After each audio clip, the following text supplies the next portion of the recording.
예, 반갑습니다. 방금 소개받은 김범렬입니다. 오늘 이렇게 귀한 시간을 갖다가 할애해 주셔서 굉장히 감사합니다. 오늘 제가 말씀드릴 내용은 그 제가 향기에 갖고 있는 몇 가지 생각들 또는 경험들, 그리고 향기 산업의 주요 미래의 트렌드, 그리고 미래에는 향기 산업이 과연 어떻게 될 것인가에 대해서 간략하게 한번 말씀을 드리도록 하겠습니다. 일단 제 간략한 프로필은 아까 말씀해 주셨지만은 저는 LG 경제연구원에서 한 30년 정도 근무하고 지금은 이제 자문위원으로 있습니다. 주로 이제 뭐 전략이라든지 인사 조직이라든지 이런 것에 대한 컨설팅이라든지 아니면 연구 작업을 갖다가 주로 수행하였습니다. 첫 번째 드릴 내용이 향기에 대한 단상입니다. 제가 향기 하면 언제나 맨 먼저 생각이 나는 게 샤넬 넘버 5 향수였어요. 향수고 향수 중에서는 샤넬 넘버 5였고, 제가 91년도에 일본에 첫 출장 가가지고 대한항공에서 이게 향수를 하나 사가서 가야겠다 이런 생각을 해가지고 비행기에서 샤넬 넘버 5를 사려고 했는데, 그때 마침 샤넬 넘버 5가 없어서 대신 샤넬 넘버 55인가? 를 갖다 사왔는데, 그 당시 30년이 넘는 그 당시 때의 가격이 아마 제가 생각했을 때 거의 한 5만 원 가까이 했던 거니까 지금으로 생각하면 상당히 비싼 그런 제품이라고 생각이 됩니다. 근데 샤넬 넘버 5 같은 경우에도 이 배우가 나오기 전까지는 원 오브 댐이었습니다. 화면 한번 보시겠습니다.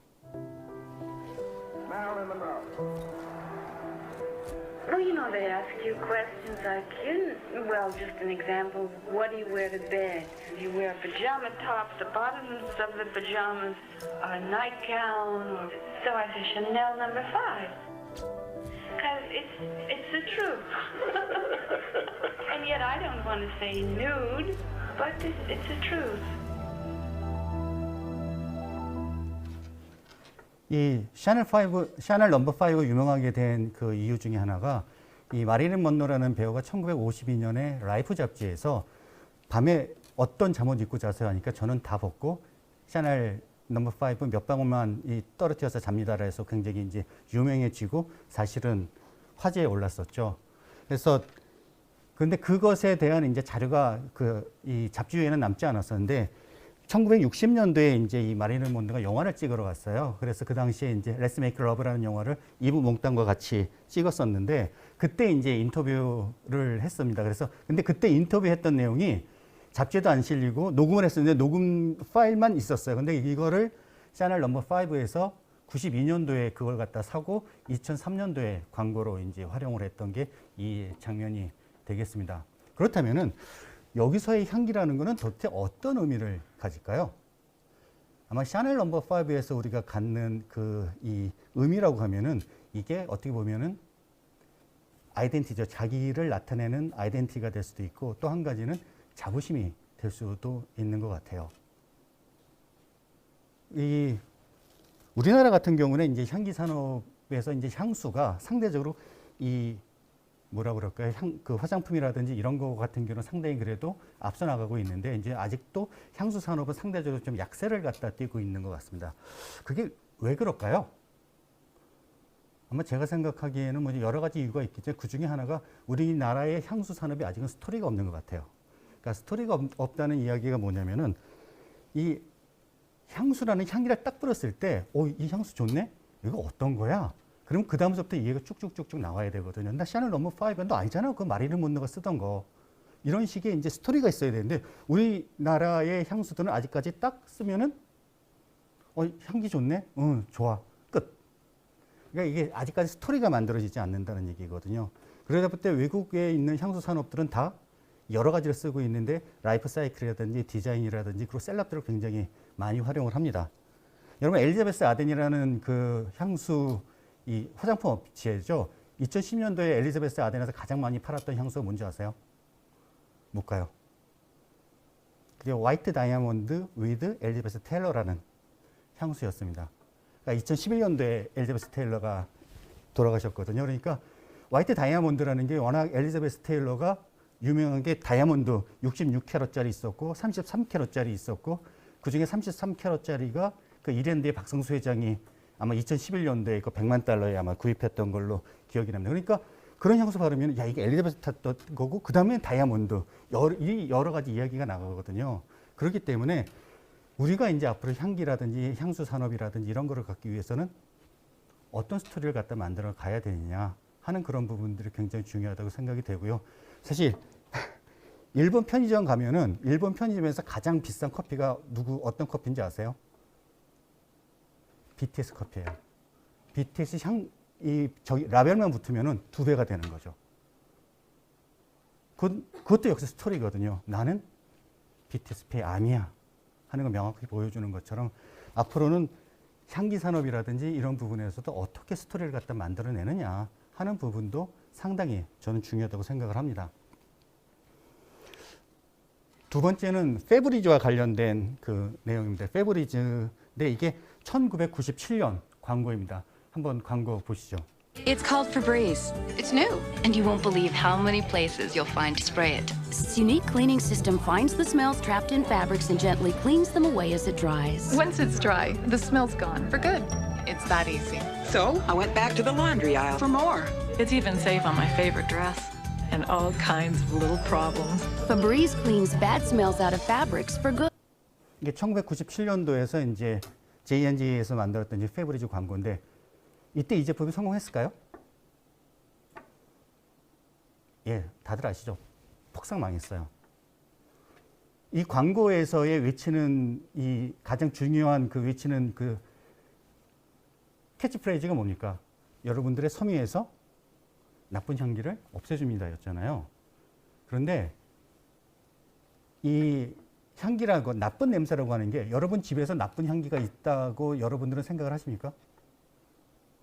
어떤 가정주부가 우리 집에 나쁜 향기가 있어요 라고 생각을 하겠어요. 나 열심히 청소하고 언제나 하고 있는데 나쁜 향기 있다고? 그러니까 나쁜 향기가 있어도 될 때는 언제입니까? 안 좋은 냄새가 있어도 될 때는 언제죠? 그런 이유가 있어야 될 때요. 집에서 삼겹살 구워 먹는다든지 뭔가 이렇게 이유가 있어야 되거든요. 그런데 그때만 한번 뿌리고 나면은 그 다음에 벽정 속에 박아두죠. 그러다 보니까 사실은 장사가 잘 안 되는 거죠. 그래서 얘네들이 광고를 어떻게 바꿨나 한번 보시죠. 이게 2002년도 광고입니다. Boy, do people love coming home to a Febreze fresh house. Febreze works like a fresh breeze to sweep away stale odors and stuffiness so the whole house feels fresh air clean, which you're gonna love. A lot. Febreze, the more you use it, the more you love. 써 있는 것처럼 더 사용하면 사용할수록 더 사랑하게 된다고 얘기를 하는 거죠.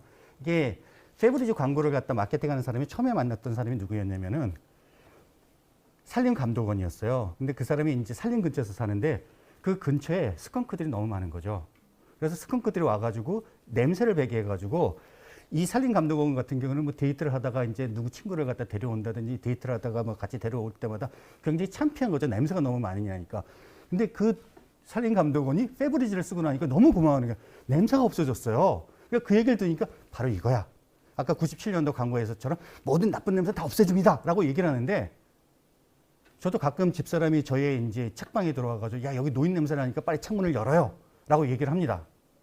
그럼 뭐 집에서는 언제나 그 위계 질서가 있죠. 제가 창문을 열긴 열지만은 제가 속으로 뭐라 그러겠어요. 언제나 옳은 소리십니다. 이렇게 생각은 절대로 안 하죠. 제가 생각하는 거는 이 마누라가 이게 코가 예민해가지고 이런 식으로 얘기를 하는 거죠. 그런데 이 나중에 이제 이게 광고가 망하고 나서 다시 한번 이제 사람들을 만나 보니까 개하고 고양이를 한 10마리 정도 기르는 그런 분이 계셨는데 그 집에 가니까 냄새가 진짜 참을 수 없을 정도로 고약한 냄새가 나는데 이분은 못 느끼시는 거예요. 잘 아시겠지만 코는 가장 피로를 쉽게 느끼는 감각 중에 넘버원입니다. 그렇기 때문에 거기 있는 분은 모르시는 거예요. 아, 그래 이거는 잘못됐구나. 두 번째는 만나는 또 어떤 분을 만났는데 이분은 가정주부인데 계속적으로 청소가 끝나면서 계속적으로 뿌리세요. 왜? 자기 기분이 좋아진다는 거죠. 근데 그렇게 쓰시는 분을 보니까 아, 이게 광고를 쓰는 게 아니라 이것을 갖다 하나의 습관으로 만들어야 되겠다. 페브리즈 뿌리는 것을. 그렇기 때문에 앞으로 미래의 향기 산업에서도 가장 중요한 것 중에 하나가 아직도 저 같은 경우에도 향수 쓰는 것이 향수를 갖다 몇 개 갖고는 있는데 잘 안 써요. 자꾸 까먹어요. 근데 이걸 어떻게 습관으로 만드느냐 하는 것이 앞으로 향기 산업이 발전하는 데 있어서도 굉장히 중요한 이슈가 되리라고 생각이 됩니다. 그리고 마지막 이 향기에 대한 단상 중에서 제가 봤던 만화 중에 하나가 이 신의 물방울, 그러니까 포도주와 관련된 그 저기죠. 여기 두 명의 이제 이 주인공들이 이제 12개의 아버지께서 남겨주신 12개의 이제 포도주를 갖다 찾는 그런 이제 만화가 되겠는데, 거기서 이제 이런 이제 대사가 나옵니다. 어릴 때부터 아버지가 시켜서 뭔지도 모르는 많은 것들의 냄새를 맡아보며 자랐거든. 뜰에 있는 허브에 산딸기에 산사나무, 아카시아 같은 꽃 냄새, 이상한 건 연필이랑 허리띠, 모닥불 냄새 같은 것도 익혀두라고 하셨지. 처음에 제가 이 만화를 보고 이 대사를 봤을 때, 야, 역시 이게 그 어려서 교육을 시키는 게 굉장히 중요하구나 라는 것을 갖다 느꼈는데, 이게 나중에 이제 향기산업에서 보게 되면 이것을 보다 보니까 이게 향기를 갖다가 표현한다는 거는 경험이 있거나 최소 유사 경험이 있어야지만 이걸 갖다가 표현을 하는 거죠. 그러니까 예전에 이제 그 유시아 씨라는 분이 이제 수필 집어를 놨었는데, 인도에 가서 식당을 갔대요. 식당에 가가지고 이렇게 메뉴판을 보니까 두 개가 이제 좀 먹고 싶은 게 있어서 식당 주인한테 이렇게 물어봤답니다. 저 메뉴하고 B번 메뉴하고 뭐가 다른지 좀 설명을 해 주십시오 하니까 그분이 뭐라고 얘기하시면, 저거는 먹어보지 않으면은 도대체 알 수가 없다. 그건 나한테 물어보지 말고 직접 두 개를 다 먹어봐라 라고 얘기를 해서 유시아 씨가 그걸 다 먹었대요. 그러면서 느꼈던 게, 아, 이건 진짜 먹어보기 전까지는 말로 표현할 수 없다. 그걸 갖다 느꼈다고 얘기합니다. 그러니까 이 향기라는 것도 똑같이 수많은 경험을 해봐야지만 거기서 좋은 향기가 나오고, 또 한 가지 중요한 거는 가장 강력한 그 후각에 대한 인상은 의 일부는 어린 시절에 형성이 되고, 10대들의 냄새에 대한 감각은 중년 이상의 성인들보다 200% 더 강하다고 얘기를 하고 있습니다. 그렇기 때문에 어려서부터 많은 이 향기에 이렇게 이 접하는 그런 것들도 굉장히 중요하고, 결국은 이 많은 향기를 맡아봐야지만 더 좋은 향기를 갖다 만들 수 있다라는 것을 갖다가 느꼈던, 하여튼 저한테는 재미있었던 만화였습니다. 이제부터는 이제 그 향기에 대한 단상에 대해서 좀 단상에 대해서는 끝내고 주요 이제 미래 트렌드에 대해서 말씀을 드리도록 하겠습니다. 첫 번째가 다감각적 인식입니다. 그래서 이 제품의 품질이라든지 브랜드 가치에 대한 인식 제고를 위해서 다감각적 어필이 강화가 되고 있습니다. 그러니까 이제는 하나의 제품을 갖다 표현하는 게 한 가지 특성으로 표현하는 것들이 아니라 여러 가지로 표현하는 거죠. 그러니까 옛날에 뭐 잘 알겠지만 자동차 같은 경우도 내관제 같은 경우 소리 없이 진짜 강하다라는 그런 적이 있었고, 그러니까 아주 그러니까 제 세대는 기억을 하겠지만 펩시 같은 경우에는 콜라라는 것보다 그 유명한 병따개 소리가, 그 김벌레 씨라는 분이 그 만들었었는데 그거 받고선 백지수표를 받았다는 그 펩시랑 비슷하게 나오는 그 소리에 저희는 펩시콜라 그 광고를 갖다 느끼는 것처럼 오감을 갖다 활용하는 것들, 그 제품에 대한 인식이라든지 아니면은 팔림새라든지 이런 것에 상당히 많은 영향을 갖다 미칩니다. 특히 이제 향기라고 하는 그 자체가 다감각적 인식에 있어서 매우 중요한 영향을 갖다가 미치고 있다고 말씀드릴 수가 있습니다. 그래서 브랜딩이라는 건 본질적으로 소비자와 제품 사이의 정서적 유대감을 갖다 형성하는 것인데, 거기서 이제 더 많은 감각이 호소할수록 메시지가 더 강하게 인식이 되고 브랜드에 대한 강한 유대감이 생기면 소비자들은 기꺼이 더 높은 가격을 지불할 의도가 있다라고 얘기를 하고 있습니다.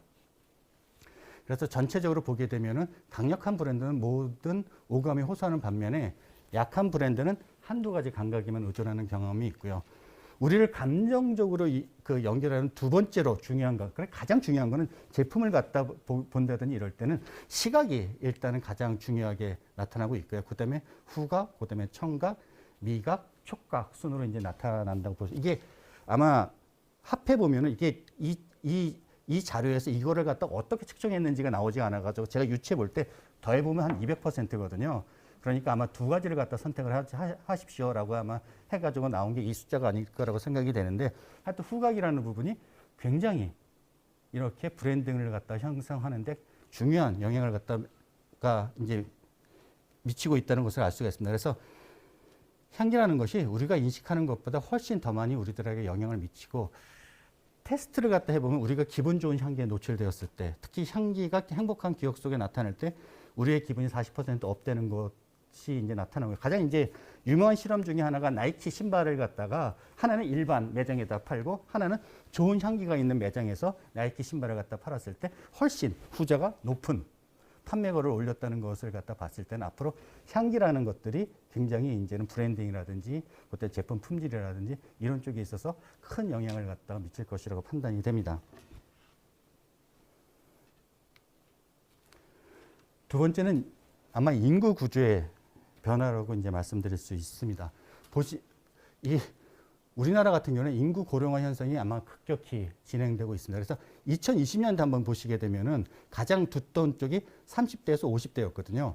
근데 20년이 지나지 않았는데 한 20년 정도 지나니까 가장 두꺼운 때가 지금은 50에서 70대가 되고 있습니다. 그러니까 앞으로 이제 점점 50대, 70대가 인구 구조에서 차지하는 비율이 굉장히 많고 여기서 이제 이 고유한 부유한 노후층의 증대에 따라서 고령층의 니즈를 반영한 프리미엄 제품이 새로운 세그먼트로 뜰 가능성이 굉장히 높습니다. 그래서 뭐 이미 이제 엔티에이징이라든지 아니면은 뭐 저 같은 사람한테 필요한 발모제 같은 이런 해피드럭이라든지 이런 것들이 이제 굉장히 큰 시장으로 이제 이미 나타나서 움직이고 있고요. 특히 이제 이러한 이제 점점 고령화되는 그런 세대에서 좀 중요한 역할을 갖다가 할 거라고 이제 생각되는 사람들이 누구냐? 58세대입니다. 58세대라는 게 Old People with Active Lives라는 사람들이거든요. 그러니까 뭐 어떻게 보게 되면 예전에 제가 어렸을 적에는 보통 야 내가 이래봬도 58년 개띠야 그러면은 이제 나이 많다고 얘기할 때 이제 58년생을 갖다 얘기했는데 어떻게 보게 되면은 이 58이라는 그런 세대가 결국은 지금의 이제 그 노년 세대에 있어서 이제 어떻게 보면 X세대 그다음에 베이비 부머에 있어서 대표적 세대라고 말씀드릴 수 있는데 이런 사람들이 이제 소비 시장에서 새롭게 이제 부각이 되고 있는 것 같습니다. 그래서 이런 58세대 특징들을 보게 되면은 첫 번째는 소비 여력이 가장 큰 집단입니다. 그래서 이분들이 진짜 경제 성장률을 갖다가 계속적으로 맛본 세대들이 되죠. 그러면서 굉장히 큰 그러니까 어떻게 보게 되면은 자기네들의 노력으로 모든 것을 갖다 어느 정도 이뤘던 우리 세대이고 그거는 뭐 미국도 마찬가지고 전 세계가 비슷할 것 같아요. 그리고 건강하고 부유하고 그 규모도 이제 커가지고 이 은퇴 후에도 사회 그리고 경제 정치적으로도 큰 영향을 갖다 미칠 것이다라고 이제 다들 생각을 하고 있습니다. 그리고 아날로그 디지털 감성의 융합입니다. 그러니까 아날로그적 세력도 가지고 있지만은 사실은 어떻게 보게 되면은 컴퓨터의 혁신을 일으켰던 사람들 중에서 가장 유명한 사람이 누구냐면은 이 스티브 잡스라든지 그다음에 누구죠? 빌 게이츠가 다 55년생이거든요. 그러니까 딱 요 세대가 1차 컴퓨터 혁신을 갖다가 이룬 세대들이거든요. 그렇기 때문에 이런 최후의 아날로그 세대인 동시에 최초로 디지털을 경험한 세대로서 이 인터넷이라든지 스마트폰에 대해서 익숙하고 50대의 경우에는 유튜브를 갖다가 쓰는데 거의 1등으로 쓰고 있다고 얘기를 갖다가 하고 있습니다. 그래서 이제 밀레니얼 자녀들의 영향을 받아서 SNS나 인터넷 방송을 활용할 줄 알고 자신을 드러나는 것에 대해서도 꺼리낌 없는 그런 특징들을 갖다 보이고 있습니다. 그리고 이게 매력적이고 멋진 삶을 위한 열정도 사실은 가지고 있습니다. 그래서 이게 퇴직 후 새롭게 주어진 3, 40년 삶을 갖다가 그냥 보내는 게 아니라 자기가 발전시키고 자기도 좀 멋있게 보이고 싶어하는 그런 이제 노력들이 나타나고 있고 미용 관련 업종에서도 50대 이상의 소비자들의 비중이 높아지고 이제 성형외과라든지 피부과의 경우에는 이게 치료가 아닌 자신이 좀 멋있게 보이고 싶어하는 그런 미용 위주의 이 지출이 점점 늘어나고 있습니다. 그래서 시간과 공을 들여가지고 젊은이들의 취향과 브랜드를 쫓으면 새로운 소비 트렌드. 요즘 이제 트로트가 이게 굉장히 이슈가 됐던 그리고 지금 인기가 있던 것도 이런 오빠 세대들이 진짜 오빠하고 커피차 보내잖아요. 그분들한테. 가진 건 그래도 자금력이 있으니까 한두 대 보내는 건 문제 없다. 라는 식으로 이제 점점 이분들의 이제 뭐라고 말씀드릴까 하여튼 이 세력이 점점 커지고 있는 그런 모습이 보이고 있습니다.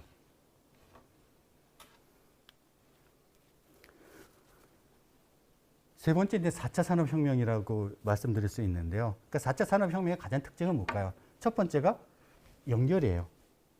그리고 하는 AI로 대표되는 초지능화거든요. 연결이 돼가지고 이렇게 초지능화를 이용해가지고 뭔가 융복합이 이루어진다고 얘기를 하고 있거든요.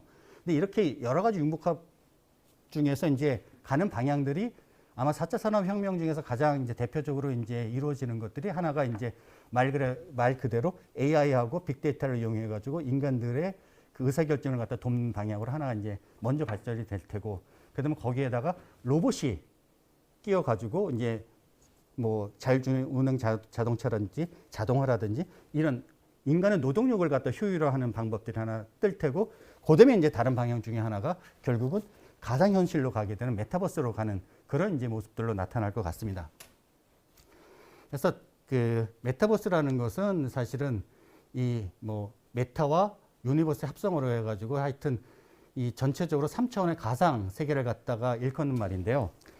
이 메타버스의 특징이 크게 나누면 약 3가지 정도가 있습니다. 첫 번째가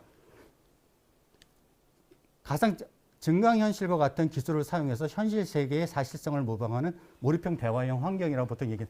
그냥 현실이 모방이 돼 있는 거예요. 현실과 똑같아요. 아니면은 게임 세상이라도 그거는 현실 세상과 비슷한 거죠. 하나의 세상이 이루어져 있어요. 그 세상에서 뭔가를 만들고 뭔가를 창조하고 뭔가 거래가 일어나고 이러한 거래들이 그대로 유지되는 그런 특징을 갖고 있는 거예요. 세 번째는 거기서 가치 있고 고유한 디지털 아이덴티티가 있는 거죠. 그 디지털 아이덴티티라는 건 뭘까요? 첫 번째는 자신을 나타내는 게 있겠죠. 그러니까 그게 뭐냐면은 결국은 아바타라고 우리가 얘기하는 내 자신의 아바타들이 이제 분명히 메타버스에서는 있을 수가 있는 거고, 메타버스의 두 번째 특징은 아까 말씀드렸던 것 중에 하나가 상호작용한 결과가 지속되고 이를 바꾸는 것이 가능한 상태라면 거래가 일어난다는 얘기거든요. 그럼 거래가 일어나는 뭐가 필요할까요? 물건이 있어야 되잖아요. 근데 그 물건이 자기 거라는 것을 갖다 어떻게 증명을 하겠어요? 메타버스가 계속적으로 이게 활성화되면 이제 게임 아이템처럼 그건 잃어버리면 찾을 수가 없잖아요. 근데 이제는 메타버스는 잃어버려도 이건 내 거야. 왜? 증거가 있으니까. 이 땅은 내 땅이야. 이런 것들이 있어야 되거든요. 그러면 이게 어떻게 될까요? 그게 결국은 NFT로 간다는 얘기거든요. 그러니까 NFT라고 하는 거는 여기 보시면 특정 자산을 나타내는 블록체인상의 디지털 파일이고 각기 고유성을 지니고 있어서 상호 대체가 불가능하다는 얘기죠. 지금의 이제 비트코인이라든지 아니면 이리디움이라든지 이런 것들은 상호 대체가 가능하죠. 왜? 비트코인 한 개면은 다른 비트코인 한 개랑 얼마든지 바꿀 수가 있고 그건 똑같은 거예요. 우리 입장에서 보게 되면은 돈이랑 똑같은 거죠. 저희가 갖고 있는. 근데 이 NFT라고 같은 건 똑같은 건데 그게 틀리대요. 그러니까 같은 제 사진을 10장 이렇게 찍어놨다 하더라도 이게 첫 번째 한 장과 10번째 사진은 다르다고 이제 보통 얘기를 하는, 이것마다 다 고유의 번호가 있어 대체가 불가능하다고 얘기를 합니다. 그래서 이거 얘기했던 집사람은 그런 쓸데없는 짓을 왜 해? 라고 얘기를 하지만 저도 이제 처음에 그렇게 생각을 하지만 결국 그런 것들이 활성화될 수밖에 없는 그런 부분들이 분명히 나타납니다. 그래서 그렇기 때문에 디지털 카피의 경우에도 인증을 할 수 있으며 이것이 유일한 상품이 되기 때문에 아우라가 생기면서 오리지널로서 재평가를 갖다 받을 수 있는 그런 부분들이 있는 거죠. 그래서 이제 이런 부분들이 앞으로 이제 되고 결국 이제 앞으로 이제 저희가 고민하는 것 중에서 메타버스 내에서도 과연 오감이 즐거울 수 있을까? 아까 이제 보신 영화가 이제 메타버스를 갖다 다룬 영화 레이디 플레이어 원이라는 영화인데 여기서 오감 중에서 나오지 않은 오감이 뭘까요? 뭐 시각 당연히 나올 테고 청각 당연히 나올 테고 그리고 이 영화에서 보면 촉각까지 나와요. 안 나오는 감각 두 개는 후각과 미각이에요. 근데 앞으로는 이게 가능할 것이냐 안 가능할 것이냐 하는 부분에 대한 고민들이 이제 많이 나타나고 있죠. 향기도 그러면 NFT가 가능할까요? 앞으로 그런 연구들이 굉장히 지금 많이 되고 있어요. 근데 향기 제품으로서 첫 번째 NF 향기라고 했던 그 향수가 있어요. 이름이 뭐냐면은 사이버 오드 파품이라는 이런 향기거든요. 향수예요. 향수인데 말 그대로 진짜 향수가 있고 이것을 갖다 NFT화 시켜가지고 이제 했는데 아직까지는 향을 갖다가 전해드릴 수가 없잖아요. 이 디지털로. 그래서 얘네들은 어떻게 했을까요? 얘네들은 근즉외선 입체경을 이용해서 실제 향의 분자 구조를 기록하는 스펙트럼 데이터 형태로 NFT 아크워크에 표현하는데 여기 보이는 요 형태예요. 요게 계속적으로 왔다 갔다 하면서 소리를 지지지지직 내면서 이게 향기의 변함이다라고 얘기를 하죠. 지금 이렇게 되겠지만은 미래는 어떻게 될지 모르겠어요. 진짜 향기가 갈 수도 있는 세계로 저는 분명히 간다고 이제 생각을 합니다. 그래서 사실 얘네들이 이걸 갖다 만든 이유 중에 하나는 사실 스토리를 만들기 위해 있거든. 우리 향수는 가서 얘기가 돼야 되잖아요. 첫 번째 NFT야. 그래서 이게 NFT가 향수보다 한 10배 정도 비싸게 팔려요. 팔았죠. 이게 한 10개인가 몇 개인가 하여튼 한정판으로 해가지고 이제 팔았거든요. 이거를 갖다가. 그리고 이제 향수도 진짜로 하나 주고 이게 1690달러인가 해가지고 거의 한 200만 원 가까이 이걸 갖다가 팔렸던 걸로 제가 기억을 하고 있습니다. 그래서 아까 이제 주요 이제 미래 트렌드에 대해서는 다감각적 인식이 필요할 것이다. 그리고 인구 구조 변화기 때문에 이제 기본적으로 보게 되면은 이제 58세대라든지 이런 쪽에 대한 그 니즈라든지 기회가 좀 더 많이 창출될 것이다. 그리고 4차 산업혁명이라든지 이런 것을 통해 가지고 우리가 메타버스라든지 아니면 이제 디지털 기술을 갖다 향기 산업과 어떻게 연계시켜야 되느냐 하는 그런 부분들이 이제 아마 이슈로 등장할 것이다. 이 정도 이제 트렌드에 대해서 말씀을 드렸고요. 그리고 이제 미래 향기 산업에서는 어떻게 될 것이냐 하는 부분에 대해서도 간략하게 말씀을 한번 드려보도록 하겠습니다. 첫 번째가 이제 MZ 세대하고 이제 58세대라고 이제 얘기할 수가 있겠죠. 그래서 이 이제 소비 시장에 이제 딱 두 개의 중요한 축이라고 하면 하나가 MZ 세대고 하나는 58세대가 될 가능성이 굉장히 높습니다. 그래서 이제 MZ 세대 같은 경우에는 실용적이고 계획적이며 자신의 신념에 부합하고 가치관을 드러내는 가치 소구 추변 그 가치를 소비를 갖다 추구를 합니다. 그래서 이게 미닝아웃이라고 해서 뭔가 의미가 있으면은 그것을 갖다 적극적으로 환경이라든지 이런 거에 되면은 환경을 갖다 보호하는 제품을 갖다 적극적으로 쓴다든지 이런 식의 이제 얘기를 갖고 하고 있고 그다음에는 가심비를 갖다가 또 이 얘기를 합니다. 그래서 가격 대비 심리적 만족감을 중시하기 때문에 어떤 경우는 굉장히 노브랜드 같은 것도 사실은 어떻게 보면 MZ세대가 만든 거였거든요. 근데 또 어떻게 보면 엄청나게 비싸더라도 이게 자기가 좋다 그러면은 가서 그것을 갖다가 돈을 푸는 그런 이제 자기 만족이라고 그러면은 그런 이제 성격들도 가지고 있습니다. 그리고 가짜 파워를 갖고서 득템력이라고 해서 갖기 어려운 아이템을 얻는 것이 가시와 차별화의 요소로 등장해가지고 뭐 신발이라든지 이런 거 보면은 오픈런이죠. 이게 백화점이라든지 이런 쪽에 보게 되면은 새벽 며칠간 밤새가지고 그런 거를 갖다가 구입해가지고 나는 그래도 이런 걸 가지고 있어 하는 그런 득템력 또는 가짜 파워를 갖다가 가지고 있는 그런 사람들도 있고 그다음에 시대에 뒤떨어지는 것도 굉장히 두려워하는 그런 이제 이 성격들도 가지고 있는 그런 것을 가지고 있습니다. 그리고 최초의 진정한 디지털 세대이고 이전 세대들보다는 성별을 갖다가 좀 더 유동적으로 보는 특징들을 갖다가 가지고 있는 그런 세대인 것 같습니다. 그리고 58세대 같은 경우에는 제가 봐도 미용 제품에 대해서는 이제 이분법적 모습을 갖다 가지고 있습니다. 그래서 이게 피부를 편안하고 기분 좋게 만드는 실용적 제품과 외모를 보다 예쁘게 관리할 수 있는 제품을 갖다 선호하는 그룹으로 이제는 좀 나눠지게 되는 그런 모습들을 갖다 분명히 가지고 있는 것 같아요. 그러니까 어떤 면은 실용적, 그런 게 왜 필요해? 근데 어떤 부분들 같은 경우에는 굉장히 고급지고 그다음에 자기를 갖다가 뭔가 나타내고 싶어하는 그런 제품들을 원하는 그런 어떻게 보면은 두 개의 이분법적으로 나눠지는 것들이 있고 이게 몸과 마음 측면에서 아직까지 젊다고 생각을 하고 있습니다. 그래서 젊은 감각과 외모를 갖다가 유지하기 위해서는 이제 피부라든지 건강관리 등에 대한 투자를 갖다가 좀 더 아끼지 않는 그런 모습들이 나타나고 You Only Live Once죠. 옛날에 영화 중에서 007 영화 You Only Live Twice가 있어가지고 그렇긴 한데 욜로를 추구하고 주름 피부 탄력 고민을 해결해주는 안티에이징이라든지 그런 제품이 있으면 과감하게 이제 투자하고 저 같은 경우도 노인 냄새 없어주는 그런 향수가 있다면 과감하게 살 수 있는 그런 이제 생각들도 있습니다. 그리고 페이스북이라든지 인스타그램, 링크드인, SNS를 활용해서 뷰티 트렌드를 갖다 정기적으로 이제 이 체크하는 그런 이제 특징들을 가지고 있거든요. 그래서 앞으로 이제 이렇게 보다 보면은 이 전체적으로 군중 속에서 자신을 돋보이게 할 수 있는 독특하고 더 개인화된 제품에 대한 선호도가 MZ라든지 58세대라든지 똑같이 이제 나오는 거죠. 좀 더 그러니까 자기를 갖다 표방할 수 있는 제품들이 어떤 것들이 있느냐, 개인화된 그런 향기를 갖다 추구할 가능성이 점점 높고 있고, 그리고 이제 이런 부분들에서 이제 포장이라든지 그런 부분들 다시 이제는 이게 후각도 중요하지만은 포장이라든지 시각적인 측면도 이제 향수 산업에 있어서 못지않게 중요할 것이다. 그런 부분들도 있습니다. 그리고 58 및 이제 MZ 세대와 이제 동시에 공략할 수 있는, 그러니까 이 58 세대의 특징 중에 하나가 젊은 사람들을 보고 젊은 사람들을 갖다가 좋아하는 걸 쫓아오고 딸하고 엄마하고 같이 이 옷을 갖다가 입는 경우들도 있기 때문에 찾아보게 되면 58과 MZ 세대를 갖다 동시에 공략할 수 있는 그런 기회도 나타나지 않을 것이냐 하는 그런 생각들이 있습니다. 다만 이제 이것을 갖다 하려다 보게 되면은 이게 이제 굉장히 이제 파편화된 이제 수요에 대해서 예측을 하려고 하다 보니까 대응하려고 하다 보니까 소비자의 변화는 수요 충족을 위해서 R&D라든지 그다음에 생산이라든지 이런 쪽에 대해서 비용이 증가될 가능성이 이제는 높고 이제는 어떻게 보면은 계속적으로 이제 스테디셀러라든지 이런 부분들이 점점 적어질 가능성이 상당히 높다라고 아마 말씀드릴 수 있을 것 같습니다.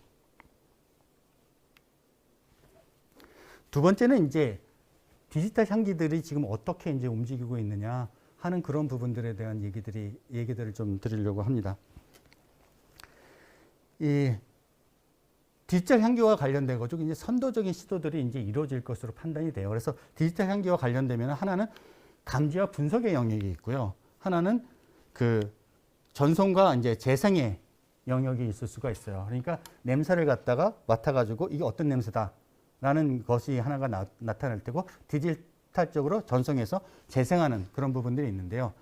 감지 이제 분석 기술과 관련된 이제 기업 사례들을 가게 되면 프랑스 기업의 아리발르 뭐라는 이런 기업 같은 경우에는 실리콘 웨이퍼에 부착된 뭐 펩타이드라는 미세 단백질을 활용해서 냄새와 관련된 가스 분자를 갖다 감지하고 이제 이런 것들이 이제 이 인간이 표현하는 다양한 향기로 이제 설명을 갖다 하고 있는 그런 이제 기술들이 이미 이제 나와 있고요. 그리고 이제 미국 같은 경우에는 아라믹스 같은 경우에는 이제 인간의 코와 혀에서 발견된 동일한 수용체를 사용해서 냄새 차이를 갖다가 이제 이 식별해가지고 인간의 실제 유전자를 복제해가지고 커피와 주스 같은 다른 자극에 어떻게 유전자들이 반응하는지를 테스트해가지고 이게 이제 기분 좋은 향인지 독성 있는 향인지 이런 것들을 갖다가 이미 하는 이런 벤처 기업들이 이제 굉장히 활발하게 이미 움직이고 있습니다. 그래서 앞으로 이렇게 감지와 분석을 통해서 이제 어떤 영역이 발달될 것이냐 하는 부분들은 굉장히 많은 영역들이 이제 나타날 것 같습니다. 그래서 뭐 한 7가지가 되는데 첫 번째는 효과적인 품질 관리죠. 그러니까 저희가 향수를 갖다 해서 이 향수가 어떤지 한번 맡아봐 라고 하는데 인간은 코는 쉽게 피로를 느끼기 때문에 그리고 기분에 따라 가지고 이게 좋으냐 나쁘냐를 갖다가 이 품질 관리하는 데 있어 가지고 그날 상황에 따라서 달라질 수가 있는데 이제는 디지털 코어 같은 경우에는 이게 보다 객관적으로 효율적으로 추구할 수 있는 그런 부분들이 분명히 있고요. 식품 품질 관리 같은 경우에도 냄새가 어떻게 조금 미세하게 변화하느냐를 보고선 바로바로 이게 상했다 안 상했다를 갖다 얘기해 줄 수 있는 그런 부분들이 분명히 갈 것입니다. 스마트홈 활성화 같은 경우에도 냉장고에 이제 부착이 되면 냉장고에서 음식이 어떻게 이제 변하고 있느냐를 갖다가 바로 냄새를 맡고서 이제 경보를 갖다 올려줄 수가 있는 거고 오븐에서도 여기서 향기가 어느 정도까지 올라오면 이게 잘 된 거니까 그때쯤 알아서 자동적으로 음식을 갖다 오븐이 자동적으로 음식을 갖다 만들어주는 쪽으로 스마트 홈을 갖다 활성화시키는 쪽으로 갈 테고요. 그러니까 가장 이제 대표적으로 얘기되고 있는 요즘에 이제 되고 있는 것들이 이제 질병의 조기 진단 및 예방 같은 경우에도 디지털 후각을 통해서 실시간으로 검진을 받고 질병을 갖다 감지할 수 있을 거다. 그래서 뭐 보게 되면은 뭐 파킨슨병 또는 코로나라든지 이런 것들이 이제 다양한 예로서 이제 이미 활용이 되고 있는 모습들로 이제 나타나고 있습니다. 그래서 이런 것들이 이제 좀 더 이제 보편화되고 그리고 이제 신뢰성을 갖다 얻는다 그러면은 이런 부분들이 이제 더욱더 활성화되리라고 생각이 되고요.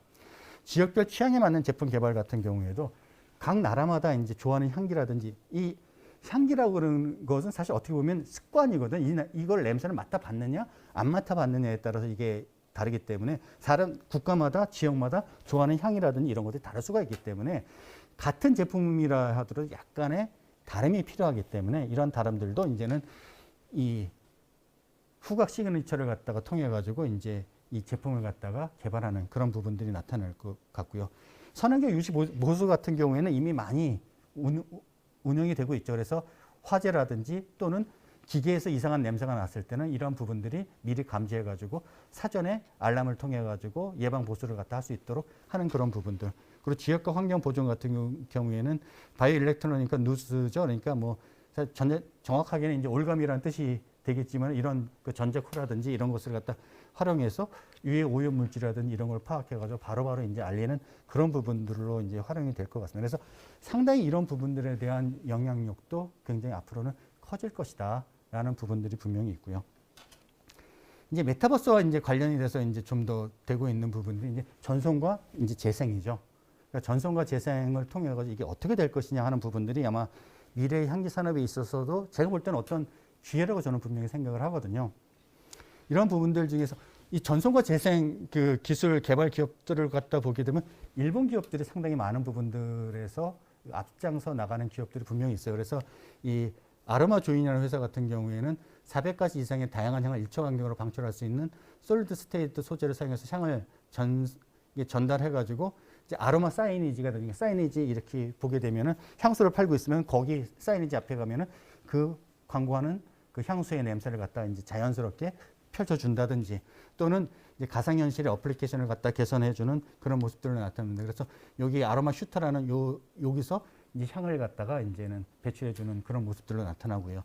또 일본의 센티 같은 이제 기업 같은 경우에는 사용자의 기분에 따라서 다양한 향기를 방출할 수 있는 스마트 디퓨저를 갖다가 이제 이 개발을 했습니다. 요 모양이 이런 모양으로 되어 있는데요. 1개짜리 있고 4개짜리 있는데 스마트폰 제어를 통해서 향기의 양 및 시간까지 사용자가 설정을 해서 사용자의 패턴을 학습하고 이를 바탕으로 이제 시간과 향을 갖다 추천해가지고 움직일 수 있는 그런 부분이 있습니다. 그리고 이제 그 조금 더 나가다 보면은 이제 이게 일본 메이지 대학에 있는 한 교수가 개발했는데 맛을 느낄 수 있는 테스트 팁이거든요. 근데 사실 처음에는 리커버리라는 그러니까 핥을 수 있는 팁이라고 했는데 이게 별로 이제 어감이 안 좋으니까 나중에 테스트 팁으로 이제 바꿨더라고요. 그래서 이제 요 통에서 이 10개의 통에 담긴 향을 갖다가 조합해서 전자공학 디지털 방식으로 해가지고 내가 초콜릿 맛을 좀 보고 싶다 그러면은 여기에 이제 그 셀룰로판에다가 이제 그 분사를 시켜가지고 그걸 핥으면은 초콜릿 맛을 갖다 느끼는 거죠. 이런 식으로 되어 있습니다. 그리고 이제 그래서 이 교수가 이걸 왜 만드셨어요? 라고 물어보니까 전 세계에서 유명한 음식점들이 있는데 그걸 갖다가 집에서 먹고 싶을 때 그 음식의 맛을 갖다 재현하고 싶었다 하는 그런 부분들. 그리고 이제 이런 부분들을 갖다가 이제는 소믈리에라든지 요리사에 대한 원격 교육도 활용을 하고 CC게임 등에도 활용을 하겠다라고 얘기합니다. 참고적으로 이 교수님이 개발한 것 중에서 이 젓가락이 하나 있는데요. 젓가락 같은 건 이게 혀의 전자적인 이 어떻게 보면 임팩트를 갖다 줘가지고 짠맛을 좀 더 느낄 수 있도록 해준대요. 그럼 어떻게 되겠습니까? 짠맛을 좀 더 느끼게 되면은 이제 그 고혈압이라든지 이런 분들이 저염 식사를 갖다 할 수 있는 그런 부분들로 이제 간다고 얘기를 하더라고요. 그러니까 이제는 이제 그 디지털 기술이라든지 이런 부분들이 우리가 생각하지 못하는 부분으로 훨씬 더 많이 발전되고 있는 모습들이 나타나고 있습니다. 그래서 사실 이런 전송과 재생이 이제 활용이 더 기술이 발달된다 그러면은 다양한 부분에 이제 활용이 될 수 있으리라고 생각이 돼요. 그래서 첫 번째로 이제 기술 융복합을 통한 새로운 경험들이 이제 재생이 되는 거죠. 그래서 가상 및 증강 형식, 햅틱이라는 건 이게 뭡니까? 이게 촉각을 갖다 느낄 수 있게 해주는 기술이죠. 그래서 아까 보셨던 레드 플레이 원에라는 그 영화를 보시면은 그 여자 주인공이 남자한테 물어봐요. 너 어떤 햅틱 기술 활용해? 할 때 이 햅틱입니다. 그리고 홀로그램, 감성 AI 시스템 등 다른 감각 기술과 결합돼서 패션, 소매, 다양한 부분에서 엔터테인 산업의 근본적 변화를 갖다가 가져다 줄 수 있습니다. 그래서 이디야 커피가 이제 메타버스 플랫폼 제페토에 이제 오픈해서 커피를 하겠죠. 아직까지 저기는 이제 맛이라든지 그런 거 있고, 이제 우리 제품이 어떤 거 있고, 이제 좀 이런 식으로 이제 들어가 있지만은, 이제 향후에는 온라인에서 사고 싶은 제품의 향기를 갖다가 체험할 수 있고, 이제 NFT 향수를 갖다 구매할 수도 이제 있는 거고요.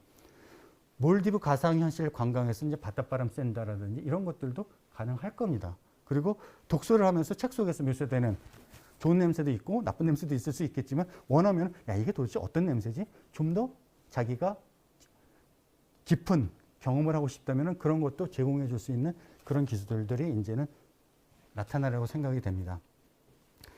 그리고 이제 이미 향 세라피 같은 경우에는 워낙 유명하니까 이미 이제 정신건강 치료 같은 경우에도 기분을 좋게 하거나 정신적인 안정감을 갖다 제공할 수 있다. 그래서 라벤더 향을 통한 출산의 고통을 줄이고 수면을 갖다 촉진하고 페퍼민트 향을 통해서 신체 능력을 갖다 향상시키고 오렌지 향을 통해서 신경을 갖다 안정시키는 그런 부분들이 이제는 좀 더 활성화될 수 있는 부분들이 있고요. 그래서 잃어버린 냄새의 재창조 같은 경우에는 과거의 역사적인 향기를 재창조한다. 그래서 로마 시대의 향신은 또 어떤 맛을 가졌을까? 뭐 이런 것들도 이제 할 수가 있고요. 그리고 과거와 현재 시점에서 도시의 후각지도 만들기 위해서 지금 이미 센서리 맵스라는 그런 그 벤처 회사 같은 경우에는 스멜맵 암스테르담이라서 이게 잘 보이지는 않지만은 각각의 암스테르담의 전체적인 냄새들이 어떻게 구성되어 있는지를 갖다가 이제 맵으로 갖다 이제 작성을 합니다. 그래서 얼마 지나지 않으면은 이제 저희 같은 경우에는 메타버스에서 우리의 아바타를 갖다 가져와서 암스테르담의 거리를 거닐면서 경치도 이렇게 살펴보고 그리고 냄새도 한번 맡아보고 그리고 2000년대 암스테르담 그리고 2010년, 2010년, 2050년의 암스테르담의 향기가 어떻게 변화했는지도 이제는 저희가 알 수 있는 그런 이제 시대로 이제 점점 다가오고 있다고 판단이 됩니다. 그렇기 때문에 이런 그 4차 산업혁명 또는 이 메타버스 이런 쪽과 연계된 그런 향기 산업과의 연계가 아주 먼 얘기가 아니라 어떻게 보게 되면은 지금 우리 곁에 점점 가깝게 다가오고 있다고 말씀드릴 수가 있습니다. 마지막으로 이제 이 핵심 기술 테마라고 해가지고 이게 기술이 이제 사람들의 삶에 미치는 영향은 점점 가속화될 것이라고 하고요. 향기 산업 역시 기술 리소스의 활용 효과를 극대화하는 그런 이제 방법을 갖다 분명히 고민할 수밖에 없을 것이다라고 이제 판단이 들고 있습니다. 그래서 이 미래 향기 산업의 이제 주요 기술 테마 같은 경우는 첫 번째는 메타버스의 리얼리티 체크거든요. 이제 사실은 이 가상현실이라고 하는 그런 부분들이 있는데 이제는 메타버스에 대한 소비자들의 관심과 참여는 이거 이제 명확한 거죠. 앞으로 이게 더욱더 활성화될 거는 분명하다. 어떻게 됐든지 간에. 그래서 이제 이에 따라서 향기 산업 측면에서 이제 실질적 수익 창출 기회를 갖다 어떻게 모색해야 되느냐 하는 부분에 대한 고민이 필요할 것 같고요. 가상 제품의 이제 글로벌 매출이 약 21년 내에 1000억 달러니까 한 100조 정도 된다는 얘기죠. 근데 되는데 이제 이게 15년 대비 2배이지만은 아직까지 이제 향기라든지 이런 쪽 대부분이 이제는 그 뭐라 그러나 이제 게임이라든지 이런 쪽에서 썼던 것들이 많은데 이제는 이제 향기 제품이라든지 이런 부분들도 어떻게 여기에 연계시킬 수 있느냐 하는 부분에 대한 이제 고민이 점점 커지고 있는 것 같습니다. 또 한 가지는 이제 초개인화죠. 이제 아까 이제 MZ세대든지 또는 오빠 세대라든지 그런 사람들의 니즈가 계속적으로 이제 파편화되기 때문에 그런 사람들의 니즈를 갖다가 어떻게 각각 맞추고 또 공통된 부분을 모아가지고 어떻게 이제 같이 개발해야 되느냐 하는 그런 부분들의 고민이 커질 텐데요. 그래서 이제 AI라든지 빅데이터를 활용해서 모든 채널의 다양한 유형의 데이터를 실시간으로 처리하면서 이제 고객들에게 이제 개인별 맞춤형 제품과 스타일을 갖다가 추천하는 이제 서비스 제공들이 이미 이제 가장 유명한 것들이 대부분의 경우가 이제는 그 아마존이라든지 아니면 이런 쪽에서 대부분 추천해서 팔리는 제품들이 엄청나거든요. 저도 이제 가다가 이렇게 날라오는 거 보고서 산 게 한두 개가 아닌 것처럼 이제 이런 것들이 굉장히 이제 더욱더 활성화될 거고, 그 다음에 이제 이 고객은 웹사이트와 온라인 마켓플레이스 접속해서 고도로 개인화된 고객 경험을 할 수 있게 될 것이고, 향기 산업도 고객님 이런 제품 한번 써보셨으면요, 향후 이런 제품도 괜찮을 것 같고요. 그리고 이것과 관련된 셀럽이라든지 이런 사람들이 이거 쓰고 있으니까 한번 이런 것들도 한번 고민해 보십시오라고 해가지고 점점 이제 초개인화, 아까 말씀드렸던 첫 번째 이 AI하고 빅데이터가 활용돼가지고 점점 개인에게 맞춤형이 갈 것 같고요. 아마 이제 온라인도 이제 그 초개인화가 된다 그러면은 결국 오프라인도 사실은 초개인화가 될 것이라고 이제 판단이 됩니다. 그래서 매장 내 쇼핑 경험의 개인화를 통한 서비스 제공 및 고객 만족 증진도 이제 이루어질 것이라고 생각이 되는데요. 이건 조금 이제 저도 여기까지 과연 가능하겠네요. 그리고 우리에게 이게 법적 문제가 있기 때문에 쉽게 얘기하면 어떤 거냐면 그 고객이 들어오는 순간에 누가 들어왔고, 그리고 그 고객의 이제 이 구매 패턴이라든지 그다음에 이 사람이 어떤 걸 좋아한다든지 취향, 가족 관계 이런 것과 관련된 정보가 바로 이제 누굽니까? 그 점포 이제 관련되는 담당자의 그 휴대폰이나 하나의 이제 이쪽에 기기에 이제 바로 전송돼서 그걸 보고 고객들한테 필요한 서비스를 갖다 바로바로 이제 해줄 수 있도록 하는 그런 서비스들이 이제 이미 나타나고 있는데, 이게 이제 지금 얘기할 때 이제 클라이언 텔링이라고 하는 것들이 이제 한 예로 이제 나타나고 되고 있습니다. 그래서 이런 부분들도 이제는 점점 고민이 되고 있는데 이거는 아마 서구보다는 우리나라가 좀 더 이 정보 보호라든지 이런 것과 관련돼 가지고 여러 가지 이슈들이 있어 가지고 이 부분은 이제 분명히 좀 한계는 있으리라고 생각이 됩니다. 그래서 이제 다이렉트 클라이언텔링이라는 건 판매 담당자에게 구매 선호도, 스타일 선택, 주요 이벤트 이제 정보를 갖다 제공해 주는 게 이제 이 다이렉트 클라이언텔링이고, 셀프 다이렉트 클라이언텔링은 고객에게 할인 혜택이라든지 가격 비교 등 적절한 메시지를 갖다 전달하는 거예요. 근데 아마 먼저 뜬다면 아마 셀프 다이렉트 클라이언텔링이 이제 먼저 가지 않겠느냐라고 이제 생각이 들고 있습니다. 그리고 이제 마지막으로 이제 가치셋을 이제 이 업그레이드인데요. 이제 4차 산업혁명의 중에서 이제 4차 산업혁명 또는 이제 인터넷이 가져온 가장 중요한 게 예전에 이제 다 가치사슬이 연계돼 있었거든요. 이제는 그게 하나가 이제 없어져도 된다는 생각이 들거든요. 그러니까 예전에 도매점, 소매점을 거쳐가지고 하여튼 거강꾼이 많았는데 이제는 다이렉트로 이제 모든 활동을 갖다 할 수가 있는, 그러니까 우리도 제품을 만들고 개인도 제품을 갖다 만들고 제품을 실험을 하고 이런 것들을 갖다가 장소에서 하고 그런 걸 갖다가 만들 수 있는 그런 부분들이 있기 때문에 이제는 보다 이제 효율적이고 수익성이 높은 운영 방식을 만들기 위한 엔드투엔드의 가치사슬 통합 노력이 이제 강화될 것 같고, 이게 이제 이 제품이 얼마나 팔릴 것이냐 하는 것, 사실 기업에서 가장 고민하는 게 뭐냐면은 재고를 안 남기는 거거든요. 아마 여기도 똑같을 거예요. 그러다 보면은 어디서부터 나오게 되냐면은 고객들의 수요가 얼마나 될 거지? 이게 되면 판매 계획이 세워지는 거고, 이게 이제 이 리소스, 원재재에 대한 구매 계획이 생겨나는 거고, 생산 계획이 생겨져 나오는 건데, 이런 부분들이 결국은 이런 초개인화라든지 빅데이터를 갖다 활용해 가지고 이게 생산, 배송, 판매 등 전체 이제 가치사슬의 이제 추적성을 높여 가지고 딱 필요한 제품을 갖다가 필요한 정도만 만들어 가지고 배송하는 그런 이제 역량들이 향기 산업 같은 경우에는 더욱더 중요해지리라고 판단이 되는. 지금도 사실 어떻게 보게 되면 패션 제품 같은 경우에는 만들고서는 못 팔고서 이제 저쪽으로 가거나 아니면 그대로 폐기하는 제품들 엄청나게 많거든요. 그래서 사실은 제가 이제 LG 다닐 때 가장 원가가 낮은 제품이 두 가지가 있었는데, 하나가 뭐냐면 하나가 그 신사복, 예전에 LG 패션이 있었을 때, 또 하나가 화장품. 두 개가 30%가 안 됐어요. 원재료 비율이.